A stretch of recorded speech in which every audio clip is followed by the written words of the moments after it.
Hello friends, তোমাদের প্রত্যেককে স্বাগত আজকের নতুন এপিসোডে। তো বন্ধুরা, আজকে আমরা নিয়ে এসেছি জেনারেল নলেজ থেকে মোস্ট ইম্পর্টেন্ট কিছু প্রশ্ন। অবশ্যই তোমরা আজকের ভিডিওটি শেষ পর্যন্ত দেখো। তো চলো সরাসরি চলে আসবো আমরা আজকের ভিডিওতে। দেখো আমাদের প্রথম অর্থাৎ 1 নম্বর প্রশ্নে কি রয়েছে, ফতেপুর সিক্রি কে প্রতিষ্ঠা করেন? তো অপশনগুলো দেখে নাও কি কি রয়েছে। ঔরঙ্গজেব, আকবর, হুমায়ুন, জাহাঙ্গীর। তোমরা অনস্ক্রিন ছবি দেখতে পাচ্ছ ফতেপুর সিক্রির, এটা কে প্রতিষ্ঠা করেছিলেন? তো কারেক্ট অ্যান্সার আমাদের কি হবে? অপশন নাম্বার বি, অর্থাৎ আকবর হয়ে যাবে এখানে একদম সঠিক উত্তর। তো এছাড়া আকবর কি কি প্রতিষ্ঠা করেছিল দেখে নাও, বুলন্দ দরজা, ফতেপুর সিক্রি, হাওয়া মহল ইত্যাদি। এবং শাহজাহান কি কি প্রতিষ্ঠা করেছিল একটু দেখে নাও, মতি মসজিদ, ময়ূর সিংহাসন, তাজমহল, জামা মসজিদ ইত্যাদি। এবং বাবর কি কি প্রতিষ্ঠা করেছিল, লোদি দুর্গ, কাবুলি বার্গ ইত্যাদি। ওকে, তো সরাসরি চলে আসবো পরবর্তী 2 নম্বর প্রশ্নতে। আমরা বলা হয়েছে কলকাতা মেডিকেল কলেজ কত সালে প্রতিষ্ঠিত হয়েছিল?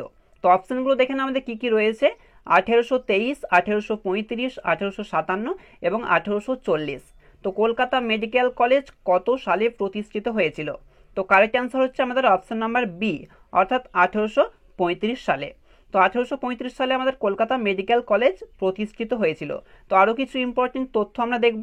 Kolkata medical college 1835। কলকাতা বিশ্ববিদ্যালয় কত সালে প্রতিষ্ঠা হয়েছিল? মনে রাখবে 1857। এবং হিন্দু কলেজ কত সালে প্রতিষ্ঠিত হয়েছিল? 1817 সালে। তো চলো পরবর্তী আমরা দেখব 3 নম্বর প্রশ্ন। বলা হয়েছে আল-বেরুনি রচিত গ্রন্থটির নাম কি? তো অপশনগুলো দেখে না আমাদের কি কি আছে, তারিখ ই হিন্দুস্তান অপশন বিতে রয়েছে, ফতোয়া ই হিন্দুস্তানি অপশন সিতে রয়েছে, হিন্দুস্তান নামা এবং অপশন ডিতে রয়েছে কিতাব উল হিন্দ। তো আল-বেরুনি রচিত যে গ্রন্থ সেটার নাম হচ্ছে কিতাব উল হিন্দ। তো option D is the correct answer. তো দেখে নাও এছাড়া কিছু আমরা গ্রন্থ এবং গ্রন্থ রচনাকার কে সেটা আমরা কিন্তু জানবো। তো খুবই ইম্পর্টেন্ট এগুলো এখানে রেখেছি আমি। দেখো প্রথমে রয়েছে রাজতরঙ্গিনী কে রচনা করেন বা রচনাকার হচ্ছে কলহন, অর্থশাস্ত্র হচ্ছে কৌটিল্য, ইন্ডিকা হচ্ছে মেগাস্তিনিস এবং বুদ্ধচরিত হচ্ছে অশ্বঘোষ। এগুলো কিন্তু ভেরি ভেরি ইম্পর্টেন্ট, বিভিন্ন পরীক্ষায় কিন্তু বারবার এসেছে। ওকে, তো চলো পরবর্তী প্রশ্ন দেখব আমরা 4 নম্বর। বলা হয়েছে বিখ্যাত চীনা পরিব্রাজক হিয়েনসাং কার রাজত্বকালে ভারতে এসেছিলেন? হর্ষবর্ধন, চন্দ্রগুপ্ত মৌর্য, কনিষ্ক, অশোক। তো বিখ্যাত যে চীনা পরিব্রাজক হিয়েনসাং কার রাজত্বকালে ভারতে এসেছিল? তো সঠিক উত্তর হচ্ছে আমাদের অপশন নাম্বার এ, অর্থাৎ হর্ষবর্ধন। তো এছাড়া কিছু আমরা ইম্পর্টেন্ট দেখব কার আমলে কারা এসেছিল। দেখো আমাদের দ্বিতীয় চন্দ্রগুপ্তর আমলে কে এসেছিল? ফাহিয়েন। চন্দ্রগুপ্ত মৌর্যের আমলে কারা এসেছিল? মেগাস্থিনিস। এবং জাহাঙ্গীরের আমলে হকিন্স, টমাস রো প্রমুখ ইত্যাদি। এছাড়া দেখো ঔরঙ্গজেবের আমলে কারা এসেছিল? মানুচি। তাহলে ঔরঙ্গজেব আমলে কে এসেছিল? মানুচি। পরবর্তী প্রশ্ন আমরা দেখব 5 নম্বর। কি বলা হয়েছে কে অমিত্রাঘাত উপাধি গ্রহণ করেন? তো option A Bindusara, option B Chandragupta Maurya, option C Ashoka এবং অপশন ডি সমুদ্রগুপ্ত। তো এই যে অমিত্রাঘাত উপাধি এটা কে গ্রহণ করেছিলেন? তো কারেক্ট হচ্ছে আমাদের option number B, sorry option A is the correct answer. তো অপশন এ হয়ে যাবে সঠিক এটার। তো Bindusara, option A is the correct answer. তো এছাড়া কিছু ইম্পর্টেন্ট দেখে নাও, অশোককে কি নামে আরও পরিচিত? প্রিয়দর্শী বা দেবানং প্রিয়। তো সমুদ্রগুপ্ত আরও কি কি উপাধি নিয়েছিল? কবিরাজ, তারপরে লিচ্ছবি দহিত্র, পরক্রমাঙ্ক। এবং শাহজাহান কি কি আমাদের উপাধি গ্রহণ করেছিল? Khurram, Prince of builders. এবং ঔরঙ্গজেব কে কি নামে পরিচিত? সেটা হচ্ছে জিন্দা পীর। এটা কিন্তু গতবার ডাব্লিউবিপিতে এসেছিল। তো ঔরঙ্গজেবকে কি নামে পরিচিত? জিন্দা পীর। তো চলো পরবর্তী আমরা দেখব 6 নম্বর প্রশ্নতে কি বলা হয়েছে আত্মীয় সভা কে প্রতিষ্ঠা করেন? তো সঠিক উত্তর কি হবে? দেখো আমাদের যে অপশনগুলো দেওয়া রয়েছে কারেক্ট অ্যান্সার হচ্ছে আমাদের অপশন নাম্বার বি, অর্থাৎ রাজা রামমোহন রায়। তো আত্মীয় সভা প্রতিষ্ঠা কে করেছিলেন? রাজা রামমোহন রায়। তো রামমোহন রায় আত্মীয় সভা ছাড়া কি ব্রহ্ম সমাজ প্রতিষ্ঠা করেছেন, এবং আত্মারাম পাণ্ডুরঙ্গ প্রার্থনা সমাজ, এবং স্বামী দয়ানন্দ সরস্বতী হচ্ছে আর্য সমাজ। তো সবগুলো একসঙ্গে রেখেছি যাতে আমাদের গন্ডগোলটা না হয়। তো পরবর্তী প্রশ্ন দেখো আমাদের 7 নম্বরে কি বলা হয়েছে one life is not enough শীর্ষক আত্মজীবনীটি কে রচনা করেন? তো অনস্ক্রিন তোমরা ছবি দেখতেই পাচ্ছ, option A is the correct answer, অর্থাৎ কে নটবর সিং। তো কে নটবর সিং কে ছিল? দেখো কে নটবর সিং ছিলেন ভারতের প্রাক্তন বিদেশ মন্ত্রী। এই গ্রন্থে তার রাজনৈতিক জীবনের স্মৃতি ও একজন আমলা হিসাবে তার অভিজ্ঞতার কথা কিন্তু বইটিতে তিনি লিপিবদ্ধ করেছেন। পরবর্তী প্রশ্ন দেখো আমাদের 8 নম্বরে কি বলা হয়েছে হীরাকুদ বাঁধ কোন নদীর ওপর অবস্থিত? তো হীরাকুদ যে বাঁধ সেটা কোন নদীর তীরে আমাদের অবস্থিত? তো কারেক্ট অ্যান্সার হচ্ছে আমাদের অপশন নাম্বার সি, অর্থাৎ মহানদীর ওপর কিন্তু এই যে হীরাকুদ বাঁধ এটা কিন্তু অবস্থিত। তো এছাড়া কিছু বাঁধ কিন্তু তোমাদের ভেরি ভেরি ইম্পর্টেন্ট বা বিভিন্ন পরীক্ষায় আছে, মনে রাখতে হবে। তাদের মধ্যে অন্যতম হচ্ছে ভাকরানাঙ্গাল প্রকল্প বা যে ভাকরানাঙ্গাল বাঁধ সেটা কিন্তু শতদ্রু নদীর ওপর অবস্থিত। কোথায় আছে? পাঞ্জাব। এবং নাগার্জুন সাগর প্রকল্প হচ্ছে কৃষ্ণা নদীর ওপর, যেটা অবস্থিত অন্ধ্রপ্রদেশে।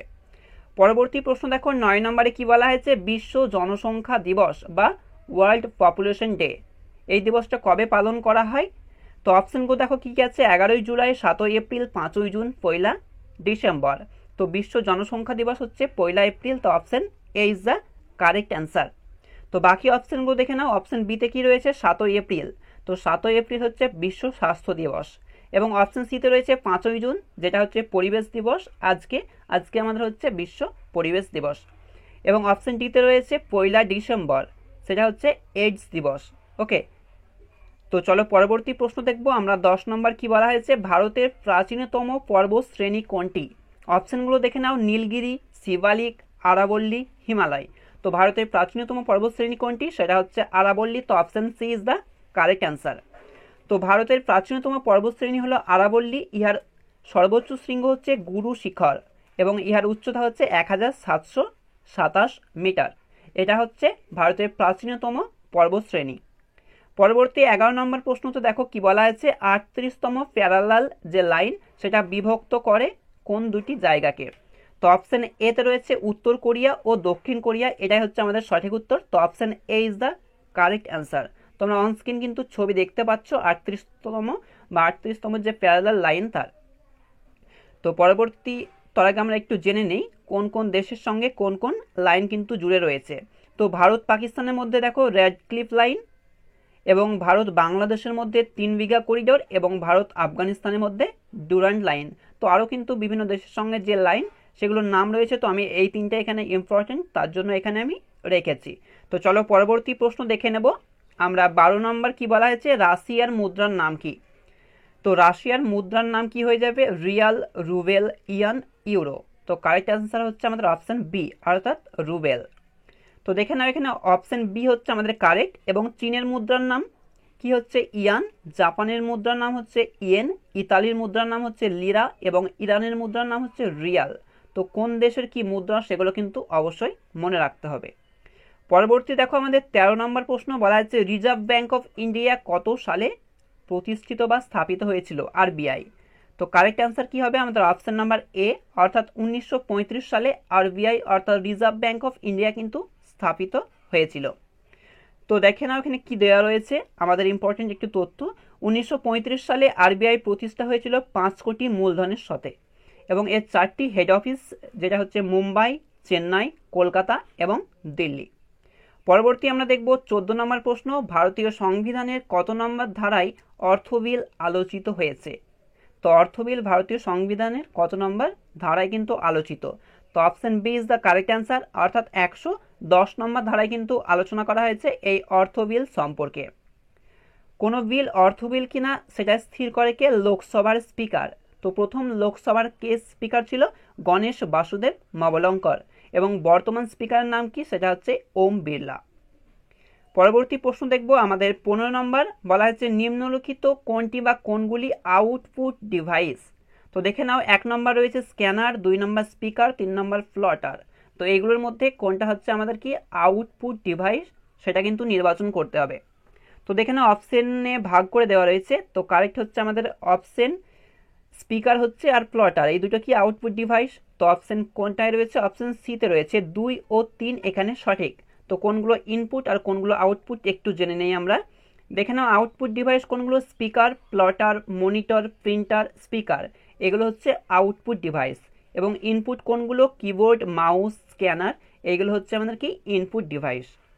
পরবর্তী আমরা দেখব 16 নম্বর প্রশ্ন কি বলা হয়েছে নিউটন কত খ্রিস্টাব্দে প্রিন্সিপিয়া নামে গ্রন্থটি প্রকাশ করেন?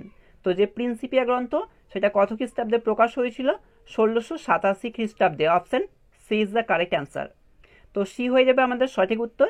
তো বস্তুর গতি সম্বন্ধীয় বিভিন্ন পরীক্ষা নিরীক্ষা ও ঘটনার বিশ্লেষণ করে স্যার আইজ্যাক নিউটন 1687 খ্রিস্টাব্দে প্রিন্সিপিয়া নামক গ্রন্থে 3টি মৌলিক সূত্রের কথা বলে। এই সূত্র 3টি কিন্তু নিউটনের যে গতিসূত্র রয়েছে সেই নিউটনের গতিসূত্র নামে পরিচিত। পরবর্তী দেখো আমাদের 17 নম্বর কি বলা হয়েছে, সম্প্রতি ঘূর্ণিঝড় ইয়াসের প্রভাবে পশ্চিমবঙ্গের কোন জেলাগুলিতে বেশি ক্ষয়ক্ষতি হয়েছে? তো কারেক্ট হবে আমাদের অপশন নাম্বার এ। তো পূর্ব মেদিনীপুর এবং দক্ষিণ 24 পরগনা কিন্তু সব থেকে বেশি ক্ষয়ক্ষতি হচ্ছে ইয়াসের প্রভাবে। তো দেখে নাও, ইয়াস যে শব্দ বা ইয়াস যে ঝড়ের নাম দিয়েছে সেই নামকরণটা করেছে কোন দেশ, সেটা হচ্ছে ওমান, এবং ইয়াস শব্দের অর্থ হচ্ছে হতাশ। পরবর্তী আমরা দেখব 18 নম্বর প্রশ্ন, 2020 সালে রাজীব গান্ধী খেলরত্ন পুরস্কার পেয়েছেন ভারতের কোন ক্রিকেটার? 2020 সালে রাজীব গান্ধী যে খেলরত্ন সেই পুরস্কারটা পেয়েছে। তো কারেক্ট অ্যান্সার হচ্ছে আমাদের option number D, Rohit Sharma কিন্তু পেয়েছে 2020 সালে রাজীব গান্ধী খেলরত্ন পুরস্কার। তো এখানে দেখে নাও, প্রথম কে পেয়েছিল এই রাজীব গান্ধী খেলরত্ন পুরস্কার, সেটা হচ্ছে বিশ্বনাথন আনন্দ। সেটা হয়েছিল 1991 থেকে 92, এই সময় কিন্তু প্রথম দেওয়া শুরু হয়েছিল এই রাজীব গান্ধী খেলরত্ন পুরস্কারটি, যেখানে কিন্তু 25 লক্ষ টাকা দেওয়া হয়। এবং MS ধোনি কত সালে পেয়েছিল? 2007 থেকে 8 সালে, এবং বিরাট কোহলি পেয়েছিল 2018 সালে এই রাজীব গান্ধী খেলরত্ন পুরস্কার। পরবর্তী দেখব আমরা 19 নম্বর, বলা হয়েছে নেহেরু ট্রফি কোন খেলার সাথে যুক্ত? এটা কিন্তু WBPতে এসেছিল, কারেক্ট অ্যান্সার হচ্ছে ফুটবল। তো নেহেরু ট্রফি কোন খেলার সাথে যুক্ত? ফুটবল খেলার সাথে যুক্ত। তো দেখে নাও আরও কিছু ইম্পর্টেন্ট কাপ। তো হকি খেলার সাথে আগা খান কাপ এবং বেটন কাপ। এবং হকির জাদুকর কাকে বলা হয় অবশ্যই তোমরা কমেন্ট সেকশনে গিয়ে মেনশন করবে। ওকে, হকির জাদুকর কাকে বলা হয় অবশ্যই কমেন্ট সেকশনে গিয়ে তোমরা মেনশন করবে। তো দেখে নাও ফুটবলের সাথে কোন কোন কাপ জড়িত। তো ফুটবলের সাথে হচ্ছে নেহেরু ট্রফি, ডুরাম কাপ ইত্যাদি, এবং ক্রিকেটের সাথে CK নাইডু ট্রফি এবং রঞ্জি ট্রফি ইত্যাদি। তো পরবর্তী দেখো, আজকে আমাদের শেষতম প্রশ্ন, বলা হয়েছে পৃথিবীর সবচেয়ে কাছের গ্রহ কোনটি? তো বুধ, শুক্র, মঙ্গল, বৃহস্পতি। তো কারেক্ট অ্যান্সার কি হবে? পৃথিবীর সবচেয়ে কাছে হচ্ছে শুক্র। পৃথিবীর সবচেয়ে কাছে কি? শুক্র। তো অনস্ক্রিন তোমরা ছবি দেখতে পাচ্ছ, পৃথিবীর সবচেয়ে কাছের গ্রহ হচ্ছে কি? শুক্র, এবং সূর্যের কাছে কি? বুধ। বন্ধুরা, আজকের ভিডিও আমি এখানেই শেষ করলাম। Thanks for watching.